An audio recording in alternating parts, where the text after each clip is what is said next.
जय श्री राम फ्रेंड्स, जय वीर हनुमान।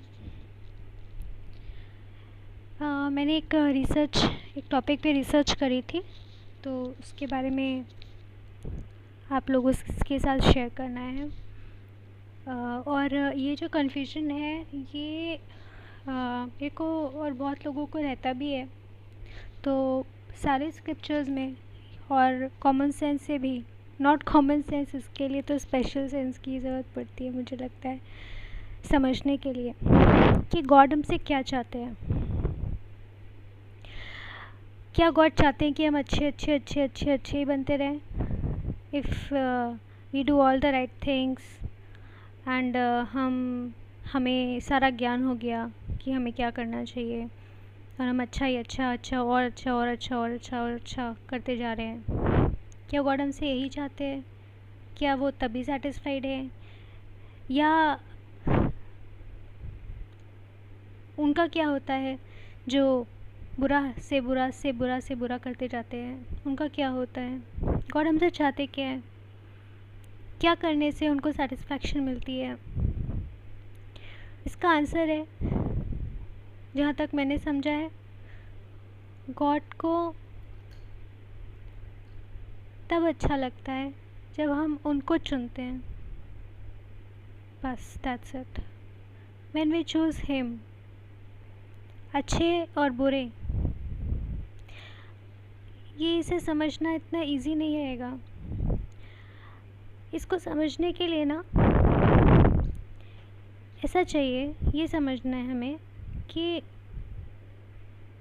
क्या गॉड हमको इंडिपेंडेंट बनते देखना चाहते हैं?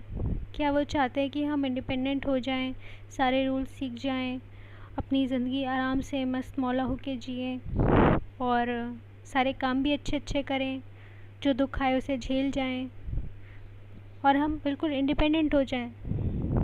ठीक है, बहुत लोग कोशिश भी करते हैं होना, लेकिन क्या वो लोग गॉड के नज़दीक जा पाते हैं? क्या उन्हें वो परमानंद की फीलिंग आती है? क्या वो लोग गॉड के नज़दीक जाते हैं? क्या होता है उनके साथ? कैसा लगता है उनको? दोस्तों, जो कर्म है, जो चॉइसेस हैं, वो चाहे हम दिमाग से फॉलो करें, चाहे हम कि भगवान ने ऐसा कहा है हमें ऐसे करना चाहिए, चाहे हम बिल्कुल इंडिपेंडेंट हो जाएं, लेकिन जो गॉड के साथ जो रिश्ता होता है ना हमारा, वो सिर्फ़ और सिर्फ प्योर भावनाओं का रिश्ता होता है, दिल का रिश्ता होता है। वो तो सबके पिता हैं, सबके क्रिएटर हैं, सबके डिस्ट्रॉयर हैं, सबके मेंटेनर हैं। उनके लिए कोई क्यों स्पेशल ज़्यादा और कोई क्यों स्पेशल कम होगा? वो क्यों किसी के साथ पार्शियलिटी करेंगे? लेकिन जहाँ पे खुशी, किसी आनंद की बात आती है, वो आनंद हमें जैसे अपने दोस्तों के साथ आता है, हम उनके साथ बात करते हैं तो हम एक लेवल नीचे उतर जाते हैं अपनी बॉडीज़ में, अपने प्राणमय कोश में। कोशों के बारे में अभी हमने चर्चा नहीं की है, लेकिन हम अपना दिमाग तोड़ के थोड़ा अंदर पहुंच जाते हैं अपनी बॉडी के, और हम दिल से बात कर पाते हैं, हम अपनी एनर्जी बॉडी से बात कर पाते हैं। सो वो एक तरह का हमें आनंद देता है। तो सोचिए, परमात्मा के साथ जो भावनाएं शेयर होती हैं, वो कैसा लगेगा? आई होप अब मैं थोड़ा थोड़ा बता पाई होंगी, बिकॉज़ ये चीज़ें समझ लेना आसान है, उन चीज़ों को वर्ड्स में कहना मुश्किल है। तो भगवान के साथ हमारा सिर्फ एक भावना का ही रिश्ता हो सकता है, जो कि वैसे सारे रिश्ते उन्हीं से हैं, लेकिन जो भावना का रिश्ता होता है वो, उसकी बात ही अलग है। और उनकी नज़र में वही प्यारा है, चाहे वो गलत करे, चाहे वो सही करे, लेकिन अगर वो उनसे पूछ के कर रहे हैं ना, तो उन्हें वो प्यारा है। आपको एक स्टोरी भी सुनाती हूँ। मैंने एक स्टोरी सुनी थी कि एक चोर था, वो चोरी करने निकला, तो उसको ना, वो कहीं भागवत में बैठ गया, भागवत कथा में बैठ गया, मतलब वो निकल रहा था वहाँ से।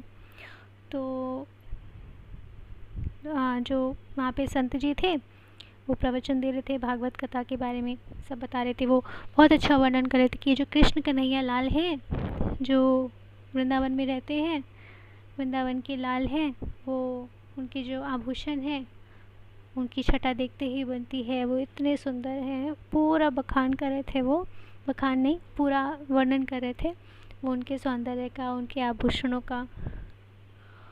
तो चोर को लगा, चोर की प्रकृति क्या है? चुराना।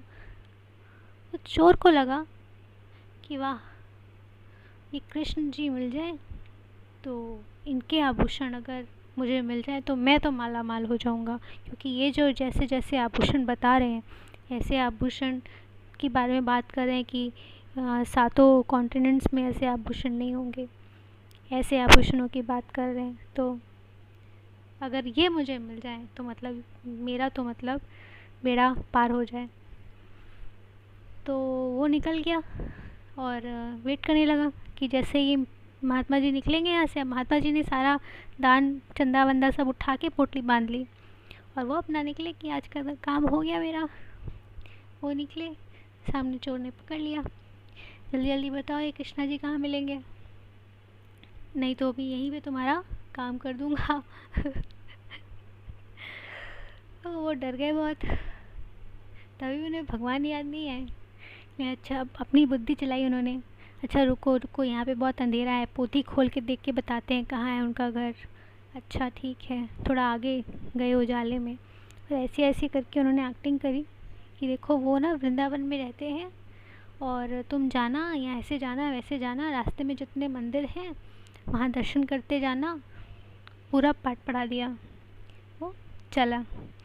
अब चोर अलग अलग मंदिरों में जाए और देखता रहे, निहारता रहे कृष्णा जी को कि हाँ, इसके आभूषण, इनके आभूषण मुझे मिल जाए, ये वाले, तो मतलब मज़ा आ जाए। अब उसने 100, 200, 300 मंदिरों में इतनी बार उनकी छवियाँ देखी। पूरा टाइम कृष्णा जी की छवि उस चोर के मन पे बैठ गई, और वो चोर ना आसक्त हो गया कृष्णा जी का की छवि का। पूरा टाइम कृष्णा जी के आभूषण, कृष्णा जी के आभूषण, कृष्णा जी के आभूषण। और कृष्णा जी तो अंतर्यामी है, मन में बैठे रहते हैं सबके। तो कृष्णा जी को वही भा गया कि बताओ, इस चोर को, इस मेरे पुत्र को मेरे आभूषणों पे ही आसक्ति हो गई। वो रीझ गए कि इस चोर को मेरे आभूषण इतने अच्छे लगे कि ये 24 घंटे महीनों से सिर्फ मुझे ही ढूंढ रहा है, और मेरे ही आभूषण चाहिए इसको। उनका दिल खुश हो गया। और वो कहते हैं, वो ना रूप धर के आ जाते हैं, कहते हैं हाँ भाई, किसे ढूंढ रहे हो? कुछ नहीं, तुम जाओ अपना काम करो। बहुत बात करते हैं उससे, क्या हुआ बताओ, क्यों बैठे हो, इन्हें क्यों निहार रहे हो? तय मुझे ना इनके आभूषण चाहिए। अच्छा, क्या करोगे? इन्हीं के आभूषण मेरे पास है, मुझसे ले लो। लो, ये लो आभूषण मेरे, इनके आभूषण ये लो। नहीं, आपसे नहीं लूँगा, इनसे लूँगा। कृष्णा जी ने बहुत रूप बदल के समझाया, अरे ये उन्हीं के आभूषण है, ले लो ना। नहीं, तुम जाओ, उनसे लूँगा, तुमसे नहीं लूँगा, उनसे लूँगा। अच्छा, आगे फिर से मिले। 2-3 बार कृष्णा जी ने उनको, चोर को, बहुत बोला कि अरे तुम्हें आभूषण चाहिए, मैं दे रहा हूँ आभूषण, लो। नहीं, मैं तो वृंदावन जाऊँगा, कृष्णा जी से मिल के आभूषण लूँगा। अच्छा ठीक है। कृष्णा जी बहुत खुश हो गए, जाते हैं वृंदावन। अभी वो वृंदावन पहुंचता है, वो चोर ढूंढ रहा है, कहाँ ढूंढूं कहाँ ढूंढूं कहाँ ढूंढूं।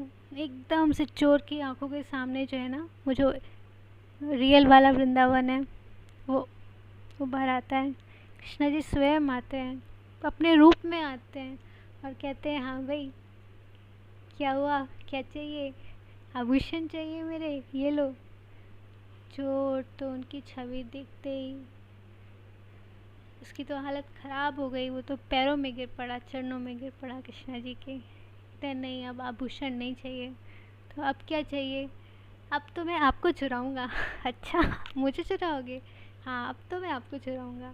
अच्छा, और रखोगे कहाँ पे, वो तो मैं सोच के बताता हूँ, बहुत सोचा बहुत सोचा। अच्छा मैं ऐसा करता हूँ, जब तक मैं ना जगह का इंतज़ाम नहीं कर लेता हूँ आपको रखने के लिए, तब तक ना आप मुझे रोज़ आके ना दर्शन देते जाओ कि मेरा माल सुरक्षित है। ऋषा जी बहुत हंसे बहुत हंसे।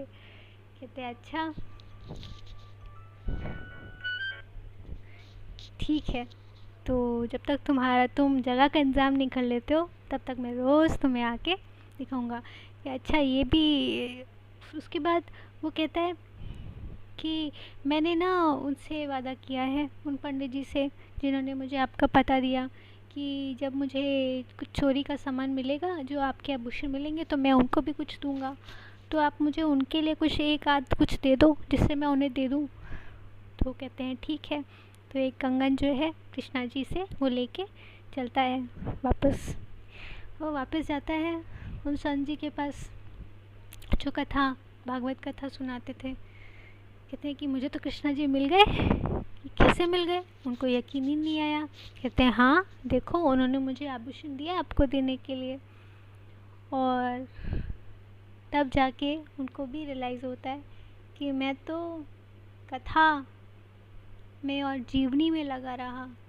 कहने को तो मैं अच्छा कार्य कर रहा हूँ, लेकिन मेरा दिमाग पूरा आसक्त तो नहीं था। और इस चोर ने भले ही चोरी की आसक्ति थी, लेकिन कृष्णा जी के साथ थी। कृष्णा जी को वही भा गई और ये अपने प्रभु को पा गया। तो बहुत मीठी ऐसी स्टोरीज़ अच्छी लगती हैं कृष्णा जी के लिए। तो कहने का मतलब ये है, अच्छा चाहे बुरा, but if you love him you bound to choose him. और पता है क्या, इसके पीछे भी एक बात है, और वो बात ये है कि जब तक किसी के अंतर चक्षु नहीं खुलते ना, जब तक कोई अवेकन नहीं होता, आप खुद से नहीं कर सकते। बट ऐसी कथाएं श्रवण करके मन को ज़रूर आनंद मिलता है, अच्छा लगता है। थोड़ी सी बातें समझने को मिलती हैं। जैसे नर्सरी में ABCD सीखते हैं, फिर CAT कैट सीखते हैं, फिर I am a girl, you are a boy, पूरा सेंटेंस सीखते हैं। सो ये स्टेपिंग स्टोन्स हैं। एक आइडिया तो लगा एटलीस्ट हमको कि सबको क्या करना चाहिए। तो if you choose him, that's what he likes. He don't like independent people who are so much like उनको। और इस दुनिया में मैं तो कहूँगी कोई ऐसा इंडिपेंडेंट नहीं है जो उनसे दूर रह के खुश रह सकता है, या वेल टू डू हो सकता है और उनकी याद ना आए, या वो परमानंद को पहुँच जाए।